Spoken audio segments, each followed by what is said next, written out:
How are you all? This is Devottam, your host, and you are listening to the podcast Better You, Better Life, a self improvement SIP podcast, season 1, episode 11. Before going on further in today's episode, I would like to share some of my personal thoughts. Till now, I have completed around 10 episodes, and this journey has been wonderful. I never thought that I will start podcasting and sharing my views so effortlessly with a purpose to improve my speaking skills.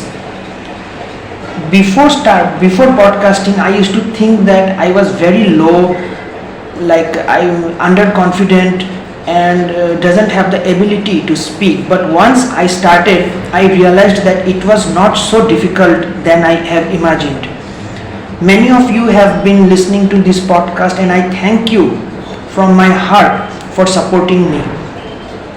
This podcast which I started is not meant for any kind of remedial action or any kind of it's just expressing my thoughts, my understanding, which may or may not align with your thoughts.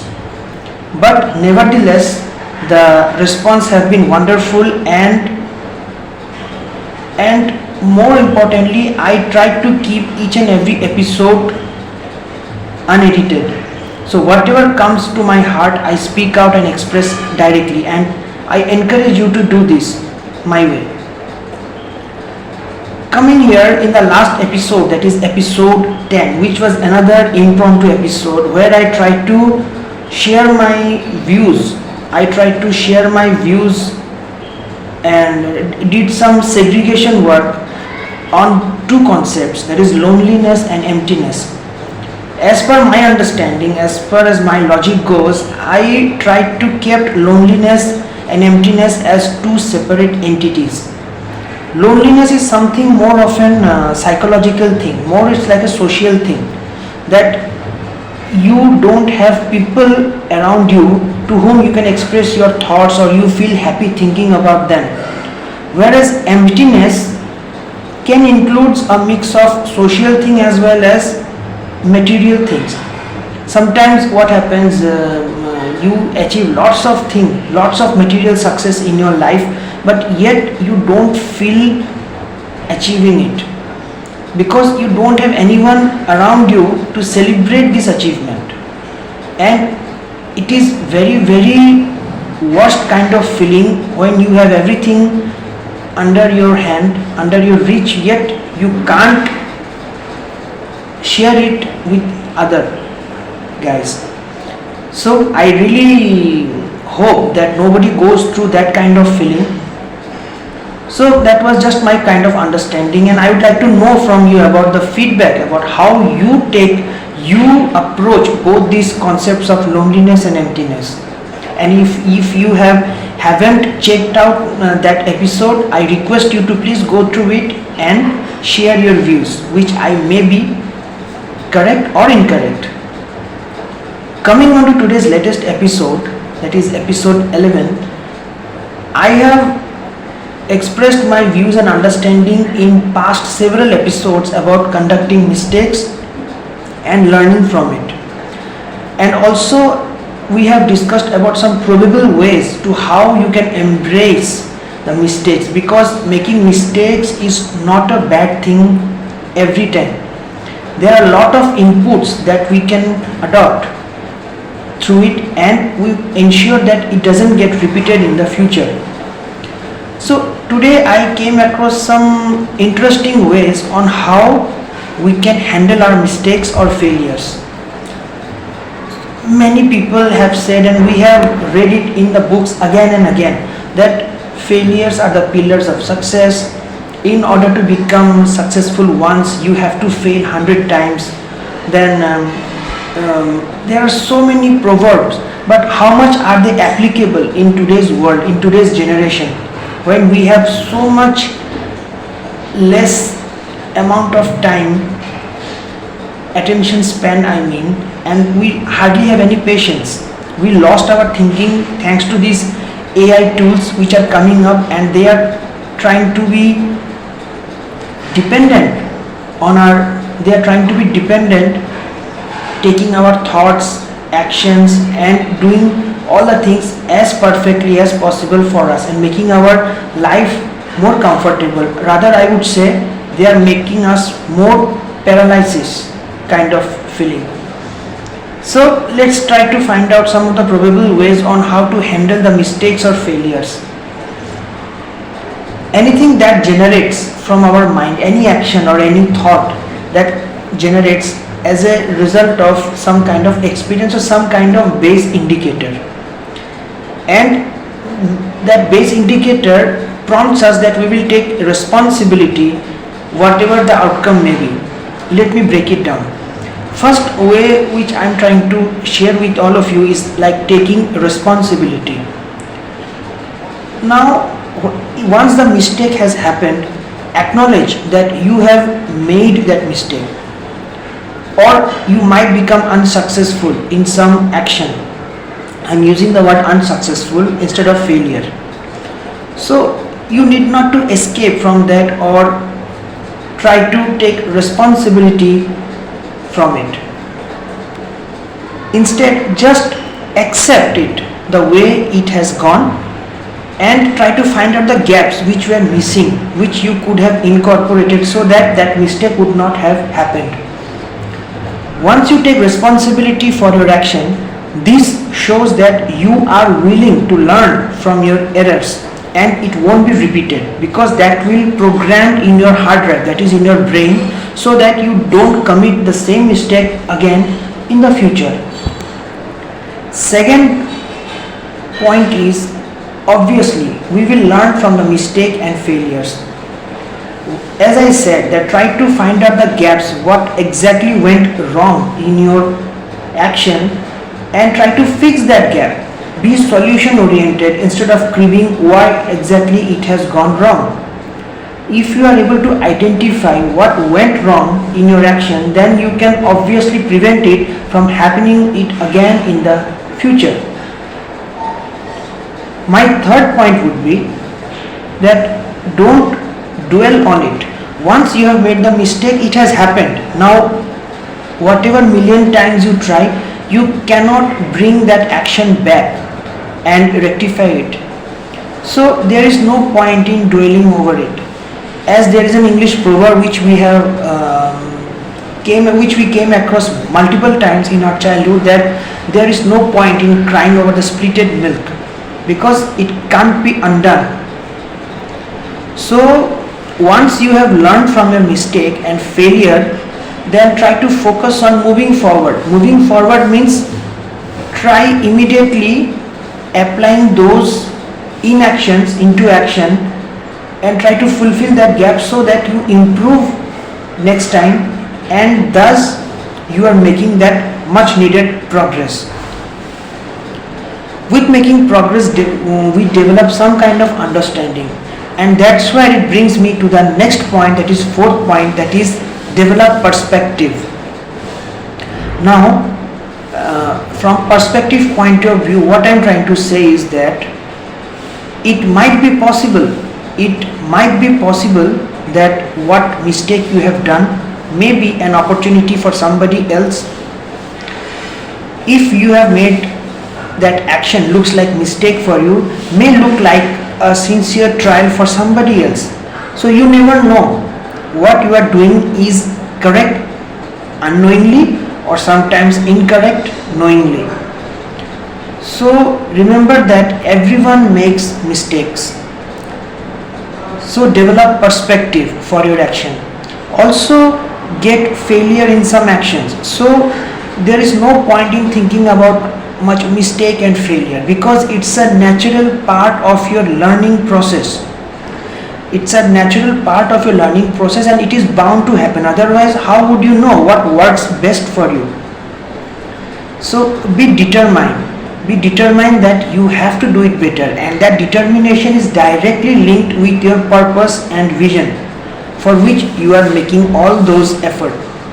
So develop perspective and do better in future. This brings to me the fifth point, that is of little bit towards social angle, that is to apologize. Apologizing, people might think is as a very petty thing, very small issue, but apologizing it's not so easy. Asking for apologize or asking for sorry is not an easy thing. It also takes lots of heart to say sorry and be accepting that you have made a mistake. And in the process, sometimes knowingly or unknowingly, you might have offended someone or you might have disappointed someone. It may be your teacher, it may be your boss, it may be your parents, close friend, your fiance or other relatives who might not align with you. They might judge you, but they do not know your actual story, right? So if you think that your mistake or your failure has affected someone in direct way or indirect way, then try to apologize and take action, take steps to make it right. If you think that if you have made mistake and it has offended someone, say your parents or something, then try to apologize and immediately get into action to rectify that mistake. And also don't be harsh on yourself. It's okay that you have made a mistake and it's completely human. So try to forgive yourself for better. And if you don't value yourself, if you don't forgive yourself, then don't expect this same feeling from others for yourself, because once you value yourself, then only others will start valuing you. It's a bookish concept, but yet it's very practical. This brings me to that sixth point, that is called seeking feedback. As I said, feedback are the best responses you can ever get for any action you do from others or your closed ones. Ask for feedback, whatever it is, and don't take it personally. I repeat, ask for feedback, and if you get any kind of criticism, you need not to take it personally. Think from head. Don't mix your emotion and your logic together to mess it up for you. Ask others for feedback on how you can improve and prevent similar mistakes or failure from happening in the future. Feedback may come in the kind of criticism, may come in the form of advice, may come in the form of some kind of guidance, or may come in the form of note, memo. Maybe indirectly somebody will come and help you out, but there will always be kind of response for whatever action you do. So seeking feedback is of prime importance. Again, this brings me to my seventh point in today's episode, is of taking action. Sometimes we make the mistakes and we get scared. I also get scared.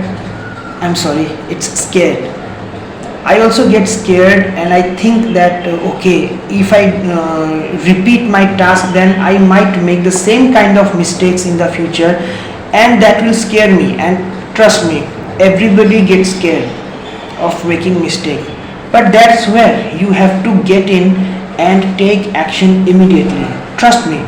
As I said little bit earlier in this episode, that I used to think that podcasting can be a huge thing for me. It's going to be very difficult and what people will say.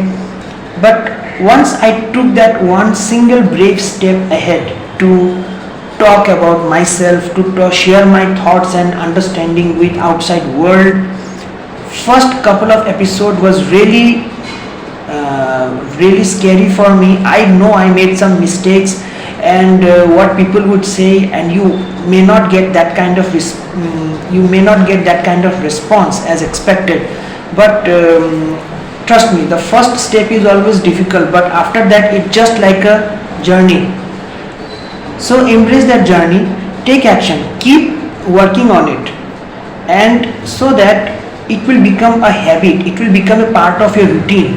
So more corrective action you do and make it consistent, it will program in your hard drive, as I said earlier, and it will prevent it from your happening again. It will become like an SOP, a standard operating procedure, where you have to do this to get results right. And once it becomes a template and it's settled on your brain, then definitely you will not commit that same mistake again in future. Lastly, today's point on handling mistakes or failure is that forgiving yourself. There are many sensitive people in our society who try to stay aloof, who take a step backward and never show up because they think that they are not worthy enough. And once they have made that mistake and it had costed something heavy, they start holding that guilt or shame over themselves. And sometimes they hold that guilt, sometimes for months, sometimes for years, and sometimes until someone encourages them to get back on track, and by the time they realize it might be too late. So it should not happen in our case. So my sincere request is that don't hold on to that guilt or shame over your mistake or a failure. Instead, just try to forgive yourself and move forward. Move forward with a positive mindset for the success and be a better human being. Once your mindset changes, it reflects in your action, behavior and thoughts. And there is very less chance that you will commit that mistakes again in the future. This brings to me the ninth point in this series is the of reflect and regroup. Self-reflection, as I have stressed upon this point several times in my previous episode, that self-reflection is very, very important. Try to document what you do and what you are thinking to do. Documenting things out on a pen and paper helps you gaining clarity. And once you get clarity, you are confident. And with confidence, whenever you do any task, it is likely to become successful. So try to reflect on what you have learned from your mistake or failure. Document this. Then try to regroup. Visit somewhere, ask someone, or get some classes, extra course or something. Try to regroup your ideas and then try to come up with a better plan for moving forward. And you will see you are improving not only for now but for a long, long time. That's why you should be aware and then you become successful. With all these 9 points, let us try to summarize what we have discussed so far in this episode. We discussed about some of the probable ways for handling the mistakes or failures. The points which we have discussed is about taking responsibility on yourself that you have made a mistake, accept it and then get into action. Second is that we have learned about learning from mistakes or failures. This includes not only learning from your individual mistake but also from others' failures. Third point is don't dwell on it. Once you have made the mistake, don't crib on it and waste your time. Instead, just move on, focus on what went wrong and try to making the progress. Then develop perspective. Perspective helps in keeping your thoughts aligned in the direction you want to achieve and be determined to do the better. Fifth point was apologize. Apologizing is not so easy but yet not so hard. So try to forgive yourself and take steps to make it right. Sixth point was seeking feedback. Feedback is something which you can improve and prevent similar mistakes or failure that happening in the future. Take action instead of thinking and brooding over the past. Just get into the action and give yourself that chance to be successful. Forgiving yourself. Everybody of us are human and we are meant to do things incorrectly. Try to learn from it and forgive yourself. Don't be harsh on yourself. Last but the most important point is reflect. Reflect from your ideas, thoughts and action. Try to jot them out in a paper or get it in the form of guidance from someone. Get back, regroup and get on the go. Be aware and be successful. With this concluding note, I hope this episode was useful for you. Till then, I want to say thank you for listening to our podcast. We will meet you again with some other concept or some other ideas in order to become better version of ourselves. Till then, be well and be happy. Thank you so much. It's Devottam